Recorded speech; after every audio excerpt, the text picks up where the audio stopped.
group of you a different era of history to research. And the question is, what impact did your era have on the modern world? So Sarah, your group has the ancient Greeks. Ravi, you've got the Romans. And Danny's group gets, yes, a bit of a challenge for you. You get the Middle Ages. Some even call it the Dark Ages. Boring. See how you get on. Yes, miss. So, Serene, yes, you get the Renaissance.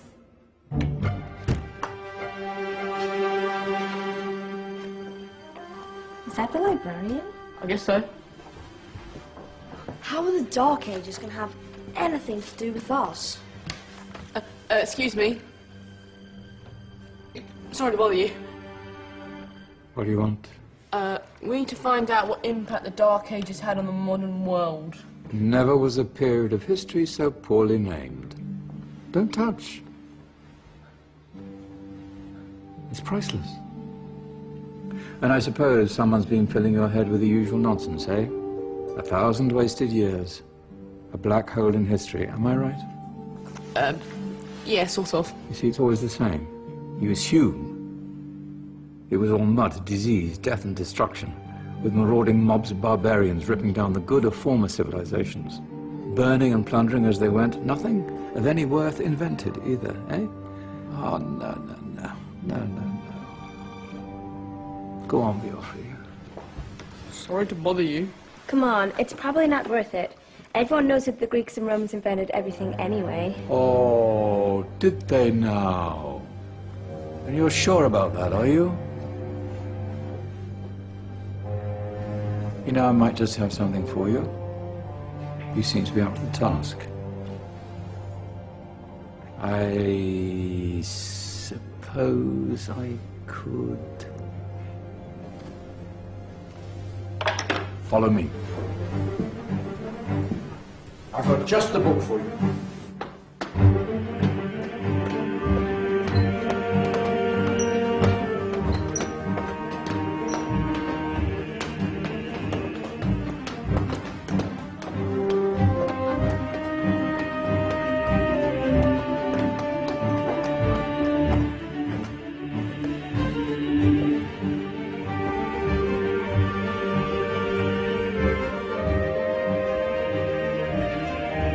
Where are we going? I don't know. Ask him. Excuse me. Where are we going? From darkness into light, my young friend. From ocean onto land, there are things you should know. Oh, yes, indeed. Yes, indeed.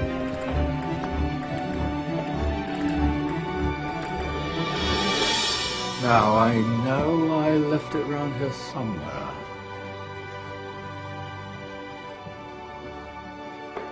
Ah, here it is. Now, take a look. If you dare.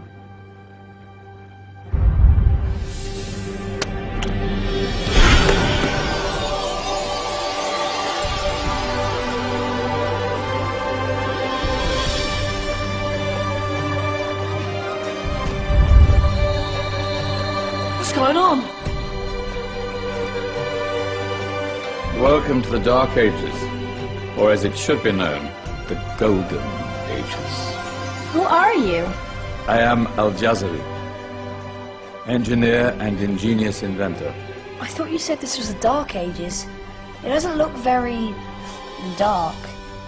That's because it's all a matter of perspective, my soon-to-be illuminated friend. Of course, there are parts of the world that weren't dark at all, but in a civilization that stretched from Spain to China, the golden rays of discovery and invention shone over everything. What civilization? The Muslim civilization, my young friend. Through scholars and scientists of various faiths, some of the most important discoveries known to man were made at this time. Discoveries that drew on knowledge of the ancients, but have more connections with your modern world than you could possibly ever imagine. Like what? Well, all sorts of things. I've got to get a picture of this.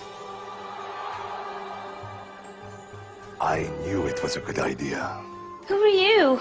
Allow me to introduce Ibn al-Haytham, a great scientist whose ideas led to the invention of the camera. You invented the camera? I laid the foundations for modern cameras by explaining how our eyes work. I found a way of projecting an image onto another surface through a small hole in a dark room, later called camera obscura. Think of all the things that evolved from this discovery. Cameras, cinema, all share the same principle. Cool. Look out below! Who's that? That's my good friend, Abbas ibn Farnas, who gazed up to the heavens, passionate in his belief that man could fly. Whoa. Indeed, he dared to dream about flying 1,000 years before the Wright brothers. Do you know you all take your jet-setting holidays for granted, so it only seems fair to remember Abbas ibn Farnas? Stand by. I'm ready for takeoff.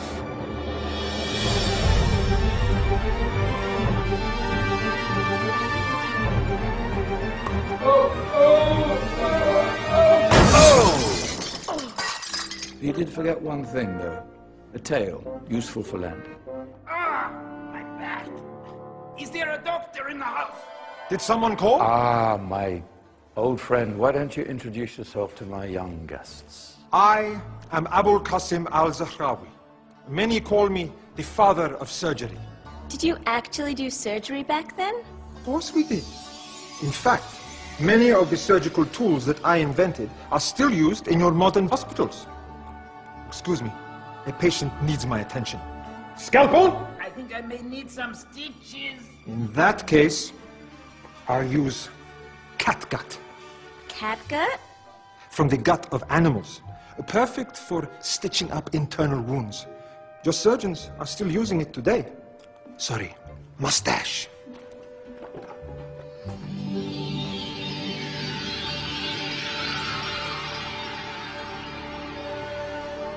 Who's she? That's Maryam al-Astrolabi. One of the many brilliant women of her time. She made sophisticated astrolabes. Astro what? Astrolabes. They show the sky and the stars on a small flat plate you can hold in your hand. Think of them as ancient calculating or timekeeping devices. Today you have your watch, your compass, satellite navigation, helping people and explorers travel the world. Science at its brilliant best. And all these things were developed during the Golden Ages. Yeah, that's just the tip of the iceberg.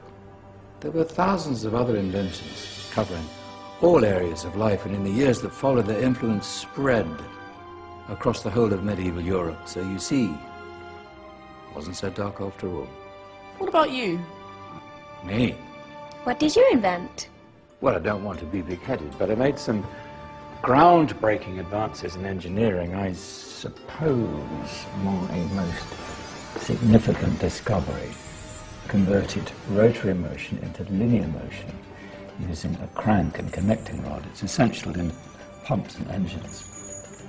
In fact, I've no idea how the Industrial Revolution could have happened hundreds of years later without such a device. Not that I ever get the credit I deserve. But my crowning glory was my amazing time-telling machine, my legendary elephant clock.